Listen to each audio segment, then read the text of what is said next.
Welcome to this month's Greg Griffith Leadership Podcast. Join Greg Griffith as we together learn what it means to be leaders of our world as we faithfully love and faithfully lead. Like, share, rate, and review this podcast with your friends and others of influence, for they too are looking for people like you to help them lead and love day to day. Without further ado, here is your host, Greg Griffith.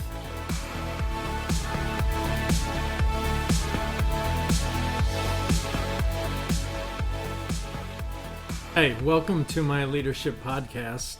And this month I really wanted to take some time and I wanted us to think about some of the new ways of leadership in the middle of this global pandemic.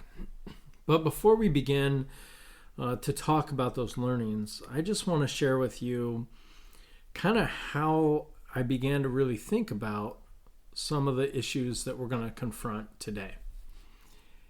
And I'm sure you're like me, that you can remember the moment and the area and the places that this all started to feel real and way different. I happened to be in Atlanta at a leadership network event for next generation pastors. And I remember still flying out on March 10th to Atlanta. And this was when it was all starting to begin just slowly. And I remember being in the airplane and realizing that my flight wasn't full, but it wasn't empty. I remember seeing people in the airport, and some had masks, but they weren't on, they were just around their neck. And I remember seeing the Chicago airport not as full as it had been, but definitely still travel was going. And I remember commenting to a good friend of mine and just saying, it's so weird to see all these people with masks. Fast forward just 48 short hours, and I heard from another person in our cohort, one of our leaders in the cohort, whose church was in Southern California, that their church had now been shut down. This was a mega church with thousands upon thousands of weekly attenders. And I remember thinking to myself, this is going to hit home for us as well. My team had begun preparing to have church in a different way, but still with our gathering. And I remember saying I would like to speak into some of the things that our team was working on, namely how we would receive offering and how we would do communion. And I remember meeting with our team on Thursday in the Atlanta airport. And I knew at that moment that life was going to change, and change dramatically. If you've ever been to the Atlanta airport, you know that a place that tells you the busyness of one of the world's busiest airports is Chick-fil-A. Well, that day, there was no line in Chick-fil-A at the Atlanta airport. I remember calling our team and doing a FaceTime shot of the airport and its emptiness. I remember getting on the airplane, and I remember talking to the flight attendant who I had asked and said, is the flight full? And she said, only about 40% full. And I said, how's it been going? And she said, well, we've seen every day less and less people flying. So there we were, just coming off a discussion of how we'll do communion and how we'll do the offerings when I land. And the next morning, Friday, I had a morning call with my CFO. and my executive director and our executive team. And on that morning call, we decided that we understood that we had many things that were outside of our control. And so we'll immediately put into a plan of the things we can control. And really, like any business leader, the only thing you actually can control are what you spend. And so we put into a plan for how we would spend and what we would shut down. And little did we know that a few short hours later, all services in our state, as well as for the most part in all of the country, would be canceled. It was different. It was a different reality. We no longer had to worry about how will we do communion on site and how will we receive our tithes and offerings and how will we speak and share with those who don't know and that aren't there. For our church was a church that hadn't yet live streamed. And now we were going to live stream. Matter of fact, that was the only way that we could get our message and our services out to people. March 15th became a 2-week shutdown. I still vividly remember thinking and sharing with others, this can't last into Easter. There's no way. A couple weeks, but by April 5th or April 4th, whenever Palm Sunday would be, we'll be back to normal. Normal. Like we understood what normal would be. Well, I'm sure you're like me that 15-day window has turned into a 45-day shutdown. And I'm sure your team is like our team, that you're now doing 45-day evaluations and you're planning month to month, not year to year. The new reality is this temporary? I don't think it is. Now we know it's not. There's some changes that have come out of this. There are some things that will be done differently for the rest of our knowing how to lead. Business practices will be changed indefinitely. Airplanes will be cleaned in new ways. We're even talking about the reality that the standard American greeting of a handshake may be gone forever. The world just changed on us overnight. So now I want to share some learnings that we have together because I'm sure you're a little like me. There's a lot of fear in this. In my 16 years as a pastor, in 9 of them being a lead pastor of congregations of size and influence, we've never experienced this. We've gone from being able to gather and to meet and to strategize and to plan to Zoom meetings, and we don't know what tomorrow will look like. And there's some opportunities that we have in this, and this is what I want to share as leaders, because I think that leaders have an opportunity to look at things and understand that things will never be like they were before. And a leader would say this, that's a good thing.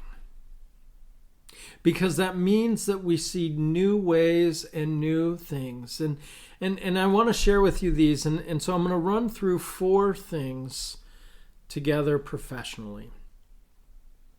Things that I learned and am still learning in the field. And understand this, that I don't believe we have all the answers.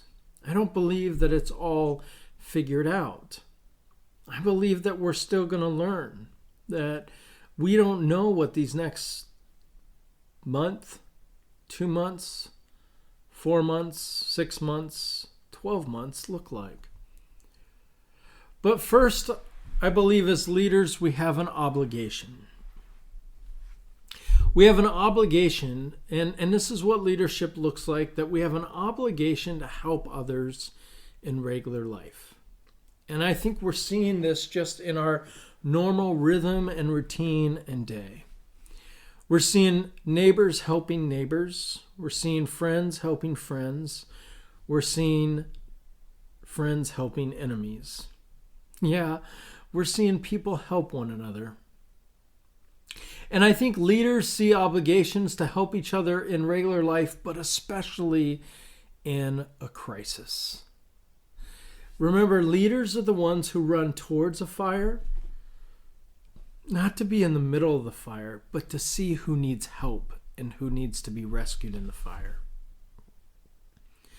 And I think if I'm speaking to you as a fellow church leader, I would ask you this question. What in your church have you done to help someone who's hurting? And I'm not just talking about the standard ministry context. I'm talking also about the churches. If you're in a church of influence and of size, or in a church where there's financial resources to weather this storm, however long it may be, have you reached out to a church that can't? Have you reached out to a church that maybe they don't have a person that knows how to fill out the stimulus packaging properly? Have you reached out to a church that's never been online? And that when you're looking at their services, you can tell they have no idea what they're doing? Have you reached out to a church that's a portable church that doesn't have a spot to film and to record their services? How are you helping someone who is in a crisis that isn't sure what's next? How are you helping in your local community? How are you coming alongside those in our community that are in great need? I guarantee now you have unemployed people in your community. You have sick people in your community. You have children who are at home that are in need of relationship and engagement. And how are you helping your staff? How are you giving them assurances? How are you letting them know what they can know? You see, we have an obligation to help those who are in need. And it doesn't mean that we meet this obligation fully. It does mean, though, that we address it. It just simply means reaching out to our local leaders, to local pastors, and to others and saying, how do we help? It means sharing information with one another, letting people know about crisis and surveys and getting a pulse of our congregation. It means letting people know on social media that you want to help them. And it means being attuned to seeing what are the needs that are amongst us. Where are they? So first, what are our obligations and how are we meeting those obligations? Second, a leader sees opportunities. What are the new opportunities in your vocation and your industry? What are the new ways to do things that have never been done before? For us in the church, I think the new opportunities that are here are, how do we reach out in a digital age? What does it look like when we spent so much time gathering a footprint of facilities that now we realize that those facilities maybe aren't necessary completely to do ministry? What does it look like to have staffs deployed all over into homes and maybe someday into businesses? What does it look like to have the opportunities that we have to raise up spiritual leaders in our community and in our midst? What does it look like to raise up spiritual heads of households to do word and sacrament ministry alongside in the church that they serve, to their families and to their neighborhoods, restarting and vitalizing the Acts Church model that we talk so much about? Oh, there's so many opportunities. And where have you been freed up in your opportunities to do something that you couldn't have done without a crisis? What do you mean by that? Meaning, right now is an opportunity to see and to say, how do we do things differently? And recognizing that people are open and desiring to continue to do some things in new and unique ways. One of the ways for us as we began this is we realized that we needed to have our annual assembly for our church gathering, our voters' assembly. That in May we always have a vote for who will be our next board of lay ministry. Well, we knew we wouldn't have it on a Sunday gathering, and we looked and our Constitution allowed us to have it because there wasn't language against it to do an email vote. And so last week we launched the first ever email vote in our congregation's history. So where are some unique opportunities to do something different? Something that everyone can understand? Where are some unique opportunities for us to reach out on social media and to engage people in new ways? And I think, too, one of the opportunities for us is to really look and to say, what is making an impact in people's lives? What are the needs that are there right now? Whether they're top fives or whether they're spiritual journeys into teaching and leading prayer, whatever they may be. We're seeing these opportunities take place throughout every sector of our public industries. You're seeing tonight shows and other shows that are done from homes. We're hearing about cooking segments that are done in their own kitchens from these celebrity chefs. And we're even hearing that some of these industries, when they're able to get back into studios, will leave some segments of their shows in their celebrities' living rooms. This is where we've begun as a team and as a staff to ask the question, what do we want to keep that we've been doing? What do we want to continually adjust to whatever a new rhythm and new routine is? And what has died that we're just going to leave dead and not resurrect? I don't have those answers, but I know that there's things that every team and every leader is talking about. What are some of the new things that has sprung up out of this pandemic? What are some of the new ways for you to do and lead in your workplace? We've seen this over and over. We've seen some people that have been laid off that have said, this is now when I'm going to start a new job. This is now when I'm going to start a new career. This is now when I'm going to start my new business. There's an opportunity that's there.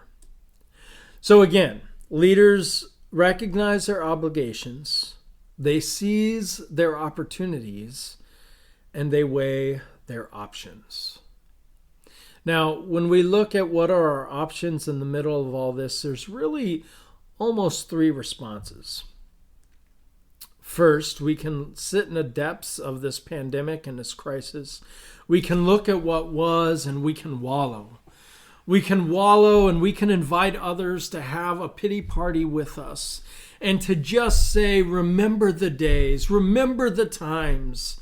And we can wallow and say, I can't believe this is happening. Why me? Why now? Woe is me. And we can invite people to join with us. And really, that's the wrong way. That's not an option of survival, but that's an option of self-pity and doubt. We can also take the option of taking this time to teach from an ivory tower, to stand our ground on what was and to say, we will wait this out and the world will not change from this. That everything will be back to normal. And we don't grow in any way in this. We just look and say, this is the way it has to be, and it was the way it was, and it's the way I'm comfortable, and it's the way I know, and we're just going to wait this out, and we will go back to the way it was. And candidly, there will be a lot in my industry, a lot of church leaders that will do that. That once this goes back, they will shut down their digital services. They will go back to their communion only in the ways that they know how, that they will say that we will do church the way that church has been done for the last 100 years. And they'll realize that 100 years doesn't make a legacy, but it just makes a lifetime. So the third option is what I believe the best option of leadership shares. And that's an acknowledgement that things are unique, things are different, and things are difficult. But we're together in these trenches, and we'll get through this together. And that out of this will come new partnerships, new permissions, and new paradigms. And this is where we as teams look and say who's flexible, who's adaptable, and who's really able to make an adjustment. And let me share this with you right now too. I believe that every church, every industry today has proven that we can make changes like a speedboat. It doesn't always have to be a cruise ship or an ocean liner. We can turn in a moment's notice. This pandemic has taught that to every one of us. The big three auto industry have shut down and have begun to make ventilators. It took a presidential proclamation, but they did it. Your church, my church, no matter what size it was, has adjusted to the reality of not having people in its building on its highest of holy days, Easter. And we got through this. Matter of fact, some would say that the Christian church preached more on Easter this year to people than it has in the history of Christianity. Flexible and adaptable. It is how we'll get through this. It hasn't been easy. I think we've all had moments of struggle and hurt and heartache. I'm sure that you're like me, that there's times you've wondered, why me? I'm sure there's times you've looked at your teams like I have at my team and have said, I don't know what to do. I'm sure there's been times where you've stopped and said, I've just got to take a walk. And those times will keep coming. You know, I remember for me very vividly one of those times when our team gathered around a computer Zoom meeting where plans had been made, decisions had been solidified, and implementation began to happen. And then it was a short, quick walk to the fridge for some snacking, a quick scroll of our Facebook, and a recognition that all the plans we made were impossibilities because new guidelines and new restrictions had come. And there's that moment of just slumping down on the couch and saying, I don't want to do this anymore. And then the Zoom meeting resumes. And we're flexible and we're adaptable. We make some changes and we set a new course and a new chart for a new day. Because this leads us to the fourth, and if you're a Christian, you understand these. If you're not, these are realities that we hold as truths about our God that uphold us in the most critical times and uphold us today. And that's that fourth O that's Our Lord is the Lord of the omnis. He is omnipresent. He's with us everywhere we go and always. That He is omnipotent. That He has power beyond our own understanding. And that He is omniscient. That He knows everything before we're going to get there. We don't know how we're going to come out of COVID-19, but God does. And so we trust in Him. Lastly, I think as a leader, I would want to end with this. It doesn't matter what you do for a vocation or who you are, but you are a leader. And we have the obligation, the opportunity, and the option to lead every single day as we lead our families. And so how are you leading your family? I'm praying that you're leading with a calming presence and an understanding to know that you are reliant on others right now. Your neighbors, your friends, your spouse, your children, one another. And that you're leading by saying, this is not who will define us, but this will be a story in our history. And that we will tell this story over and over again to the generations that come. I was thinking about this the other day as I was on a walk with my wife.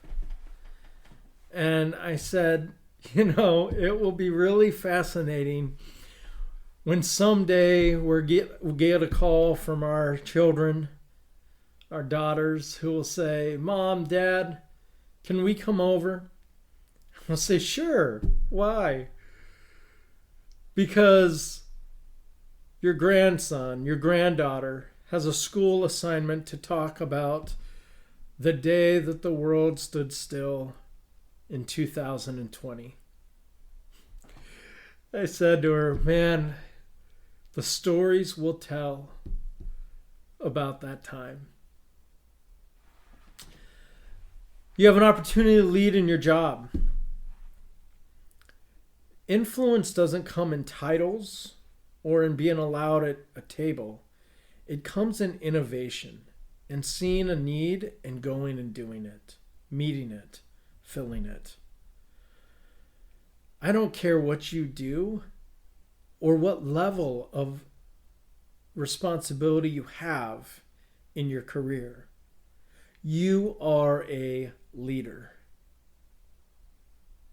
And today, every single CEO, CFO, COO, CMO, C-chief, whatever it may be, is giving permission and yearning for people to step up with innovation and inspiration.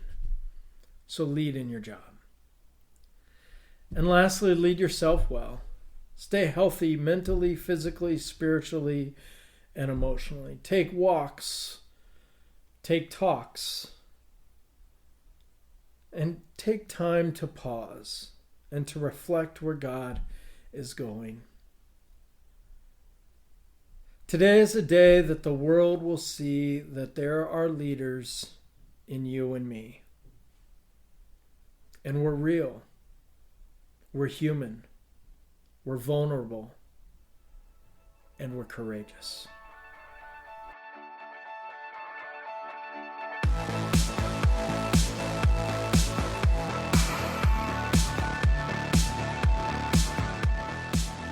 Thank you for being a part of this month's Greg Griffith Leadership Podcast. Join Greg next month for leadership insights to faithfully love and faithfully lead. Now go be terrific today.